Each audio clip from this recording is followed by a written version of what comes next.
الشیطان الرجیم بسم اللہ الرحمن الرحیم سورہ نحل رکوع نمبر 6 آیت نمبر 45 سے لے کر 50 تک أفأمن الذين مكروا السيئات أن يخسف الله بهم الأرض أو يأتيهم العذاب من حيث لا يشعرون أو يأخذهم في تقلبهم فما هم بمعجزين أو يأخذهم على تخوف فإن ربكم لرؤوف رحيم أولم يروا إلى ما خلق الله من شيء يتفيأ ظلاله عن اليمين والشمائل سجدا لله وهم داخرون ولله يسجد ما في السماوات وما في الأرض من دابة والملائكة وهم لا يستكبرون يخافون ربهم من فوقهم ويفعلون ما يؤمرون.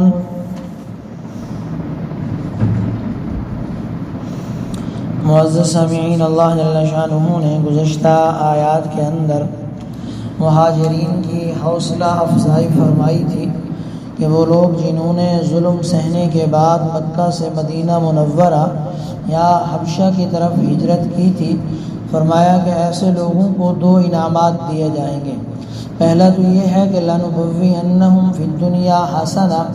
دنیا میں ان کے لیے ایک بہترین جگہ، ایک بہترین ٹھکانہ بنایا جائے گا، اور وَلَأَجْرُ الْآخِرَةِ أَكْبَرُ، آخرت میں بڑا اجر دیا جائے گا. حضرت ابو ہریرہ کی حدیث میں نے سنائی تھی، آپ نے فرمایا تھا کہ فتح مکہ کے بعد اللہ تعالی نے بڑی فراوانی فرما دی تھی مومنین پر، مسلمانوں پر، اور بڑے تھوڑے عرصے کے اندر لوگوں کے پاس مال و دولت کے ڈھیر لگ گئے تھے، زمین جائیداد، اور بڑے اللہ نے انعامات دیے تھے. بعض لوگ دنیا سے چلے بھی گئے تھے، لیکن جو رہ گئے تھے اللہ نے انہیں وافر مقدار میں سامان عطا فرمایا. ایک اور میں نے ہجرت کا معنی بتایا تھا. ایک تو ظاہری معنی تھا ہجرت کا کہ اپنے مکان کو، کاروبار کو، جائیداد کو، سب کچھ کو چھوڑ کر اللہ کی راہ میں ہجرت کر کے چلے جانا. ایک ہجرت کا باطنی معنی بھی ہے. حدیث بخاری و مسلم کے المسلم من سلم المسلمون من لسانہ و یدہ والمہاجر من ہاجر ما نہی اللہ، کہ مسلمان وہ ہے کہ جس کے ہاتھ اور پاؤں سے یا جس کی ہاتھ اور زبان سے دوسرا مسلمان محفوظ رہے. اور اس میں دوسرا حصہ اس حدیث کا ہے کہ اصل مہاجر وہ ہے جو ان سارے کاموں سے رک جائے جن سے اللہ نے اس کو منع کر دیا. ہجرت کا مطلب چھوڑ دینا، ترک کر دینا، یعنی وہ مہاجر سب سے بہترین ہے، سب سے اچھا شخص ہجرت میں وہ ہے جو ان سارے امور کو، ان ساری باتوں کو چھوڑ دے، انہیں ترک کر دے جن چیزوں کو اللہ نے چھوڑنے کا حکم دیا. یہ اصل مہاجر ہے، اصل ہجرت یہ ہے. آج کے درس میں اللہ تعالی نے اسی سے ملتا جلتا ایک اور حکم یہ بیان فرمایا کہ اے نبی، یہ جو لوگ دنیا میں برے برے منصوبے بنا رہے ہیں، سازشیں بنا رہے ہیں، مختلف قسم کے ہتھ کنڈے استعمال کر رہے ہیں دین کے خلاف، دین والوں کے خلاف، قرآن کے خلاف، شریعت کے خلاف، کیا یہ اس بات سے بالکل بے خوف ہو گئے کہ انہیں کوئی عذاب نہیں آئے گا، کوئی تکلیف نہیں آئے گی، کوئی اللہ کی طرف سے پکڑ نہیں آئے گی؟ اللہ چاہے تو جس زمین میں یہ گھوم رہے ہیں، جس جگہ پر یہ کاروبار کرتے ہیں، جن علاقوں میں یہ رہتے ہیں اور چین اور خوشی کے شادیانے بجاتے ہیں، جہاں موج مستی کرتے ہیں، چاہے تو اسی زمین کو حکم دے وہ انہیں دھسا لے.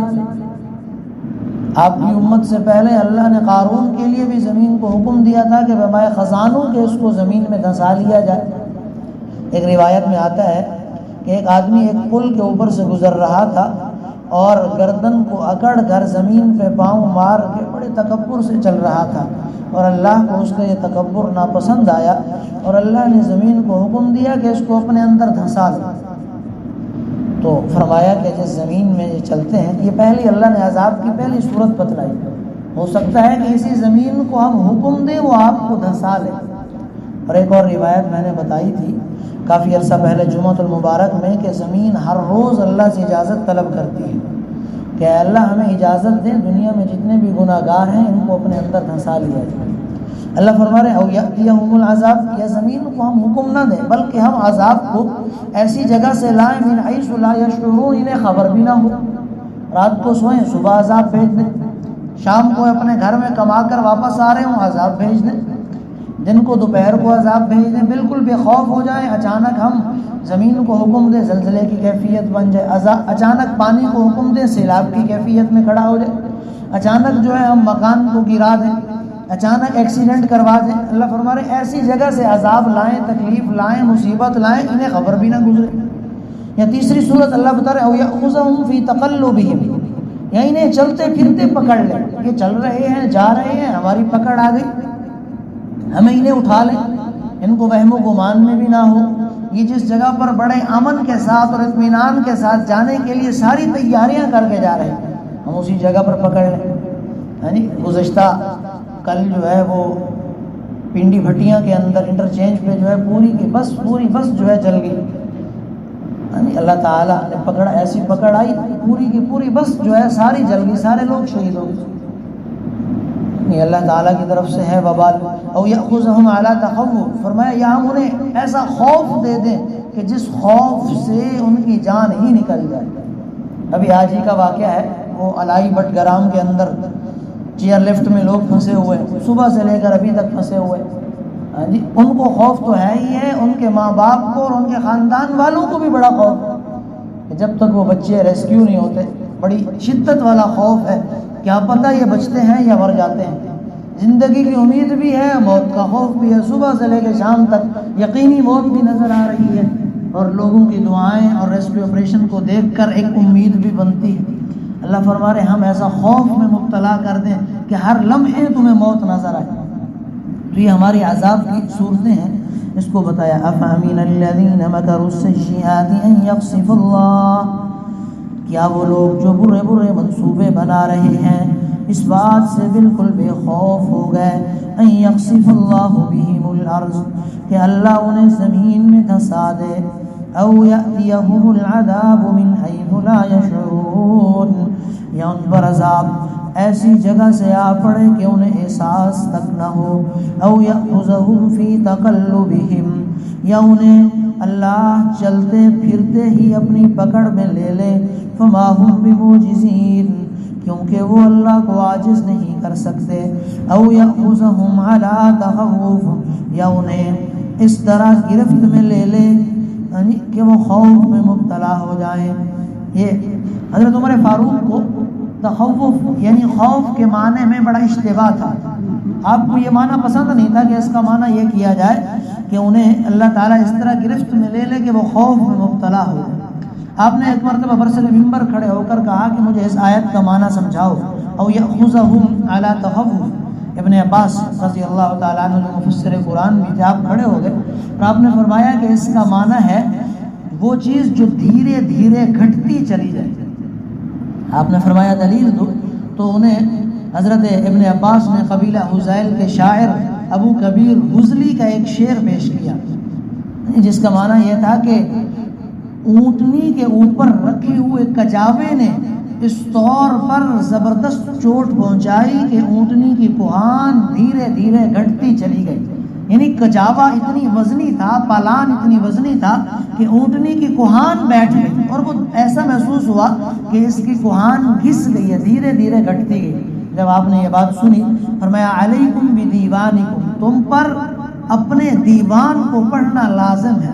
اپنے شعر و شاعری کو پڑھنا لازم۔ مفسرین نے لکھا ہے کہ علماء نے اور مفسرین نے اس بات کی طرف بھی اشارہ کیا ہے کہ عرب کے جاہلیت کے اشعار پڑھے جائیں، اس کو سیکھا جائے، سنا جائے، اس لیے کہ حضرت عمر نے آگے یہ فرمایا تھا کہ یہ تمہاری قرآن کی تفسیر میں معاون اور ممد ہے، یہ تعاون کرتی ہے قرآن کریم کے بہترین تفسیر کی۔ تو اب اس کا ترجمہ سیدنا عمر فاروق اور عبداللہ ابن عباس کی اس روایت کے مطابق یہ ہوگا او یأخذہم علی تخوف، یا انہیں اس طرح گرفت میں لے لے کہ وہ دھیرے دھیرے گھٹتے چلے جائیں، یعنی ایک دم اگر عذاب آ جائے تو انہیں ہلاک کر دے گا، تو وہ ایسی صورت میں اچانک موت میں مر جائے. لیکن اگر دھیرے دھیرے تکلیف پہنچائی جائے، ہر لمحہ زندگی بھی ہو موت بھی ہو، ہر لمحہ سزا کا احساس دلایا جائے، وہ بڑی شدت والی تکلیف ہے. فإن ربکم لرؤوف رحیم، کیونکہ تمہارا پروردگار بڑا شفیق نہایت مہربان ہے. اس کیوں کا یہ جو لفظ ہے نا کیوں کہ،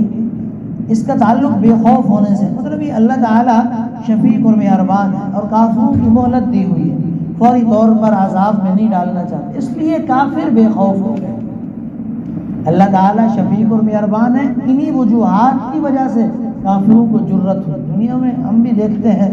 بڑے لوگ ہیں، اللہ تعالیٰ فوری طور پر پکڑ نہیں کرتا تو آدمی جری ہو جاتا ہے گناہوں پر، جرت کر لیتا ہے گناہوں پر کہ پکڑا تو نہیں گیا، اور بعض اوقات دلیل بھی دیتا ہے جب مریں گے تو دیکھیں گے. یہ کہتا ہے اللہ بڑا غفور الرحیم ہے، معاف کرنے والی ذات ہے. اولم يروا الى ما خلق الله من شيء يتفيأ ظلاله عن اليمين، کیا انہوں نے نہیں دیکھا، اولم يروا، کیا ان لوگوں نے نہیں دیکھا، الى ما خلق الله من شيء، کہ اللہ نے جو بھی چیز پیدا کی ہے، يتفيأ ظلاله عن اليمين والشمائل سجدا للہ وهم داخرون، کہ اس کے سائے اللہ کو سجدہ کرتے ہوئے دائیں اور بائیں جھکے رہتے ہیں. وهم داخرون، اور وہ سب عاجزی کا اظہار کر رہے ہوتے ہیں. انسان کتنا بھی مغرور و متکبر ہو جائے، جب اس کا سایہ زمین پر پڑتا ہے تو وہ عجز و انکساری کر رہا ہے. اللہ تعالیٰ نے ہر مخلوق کو اس کے سائے کے ساتھ پیدا کیا، اس کے سائے کو ایک شکل عطا فرمائی جو اس کے اختیار کے بغیر ہر وقت ہی زمین پر گرا ہوا ہے، ہر وقت سجدے کی کیفیت میں گرا ہوا ہے. اللہ بتا رہے تمہارا تو تکبر ہے، تمہارا سایہ تو ہر وقت ہمارے سامنے جھکا ہوا ہے، وہ ہمارے سامنے عجز و انکساری میں ہے. وَلِلَّهِ يَسْجُدُ مَا فِي السَّمَاوَاتِ وَمَا فِي الْأَرْضِ، اور آسمانوں اور زمین میں جتنے بھی جاندار ہیں، من دابہ، ہر قسم کے جاندار، چوپائے، والملائکہ، اور فرشتے سارے کے سارے اللہ ہی کو سجدہ کرتے ہیں. وَهُمْ لَا يَسْتَكْبِرُونَ، وہ ذرا بھی تکبر نہیں کرتے. يَخَافُونَ رَبَّهُمْ مِنْ فَوْقِهِمْ وَيَفْعَلُونَ مَا يُؤْمَرُونَ، اور وہ اپنے اس پروردگار سے ڈرتے ہیں جو ان کے اوپر ہے، اور وہی کام کرتے ہیں جس کا انہیں حکم دیا جاتا ہے. یہ آیت سجدہ ہے، پہلے بھی بتلایا تھا. عربی زبان میں جو بھی قرآن کریم کی تلاوت کرے گا، یہ سجدے کی آیت پڑھنے اور سننے والے دونوں پر لازم ہو جائے گی. اسے سجدہ تلاوت بھی کہتے ہیں. یہ نماز کے سجدے کے علاوہ ہے. آیت و سجدہ کو اگر بغیر پڑھے کوئی آدمی صرف دیکھ لے، دیکھنے سے سجدہ لازم نہیں ہوتا. اگر کوئی اس کا ترجمہ پڑھ لے تو اصح قول کے مطابق ترجمہ پڑھنے والے پر بھی سجدہ لازم نہیں ہے، لیکن فقہاء نے لکھا ہے احتیاطی طور پر وہ بھی سجدہ کر لے تو بہتر عمل ہے. دعا کریں کہ اللہ تعالی عمل کی توفیق عطا